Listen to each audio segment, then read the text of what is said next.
Hello guys नमस्कार मु गोटे मिनी ब्लॉग को वेलकम करुच्ची। तो मो मूड बहुत खराब अच्छी मोर मो सहित एमती हम बोली मुझे भी भाभी नी एत मो देह खराब हम बोली केबी तो मुझे आशा करी नथिली। तो काली संध्या 7टार मो मुंड माने बहुत पेन है बुलेला जोरे। तो मु कालठू किसी खाइनी। तो आज सकाल मु बाहरी मेडिकल जावाई। तो देखो फाइनाली मु मेडिकल पहुँची गली। कई आमर तो नथिले तो से मत निजे गाड़ी चलवाई जावाक पड़ा। मो सांगे गोटे छोट पुओ जाइला तो से गाड़ी शिखी। तो से गाड़ी चल पारे ठीक से शिखिनी। तो से गाड़ी चलवाई देलीनी मुझे ही चलैली। तापर आमर टिकेट होता गोटे सैड्रे मुझे जानी। तो ये चेंज हो टिकेट होनी। तो जाकि मैडम को कहली मैडम टिकेट कौ पटे हो। तो से कहले टिकेट जो पटे हुए तो से जाकि टिकेट करदेली फास्ट।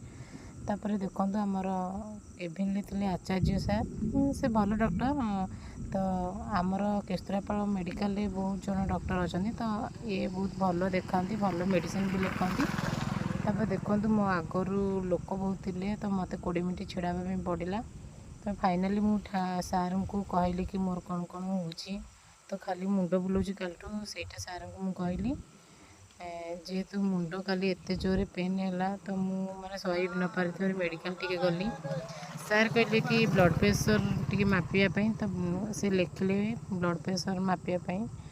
तो मु लिखिक सार को देखे कि लिखी सार जहाँ भी जहाँ करवा कथा। तो मुझे गली ब्लड प्रेशर देखापी। ब्लड प्रेशर मोटे लो है। सार सालाइन 2टा लगे कहले। तो मुझे लगेली। जदि भिडियो भल लगे तो लाइक कमेंट शेयर निश्चय करेंगे। रही जय जगन्नाथ।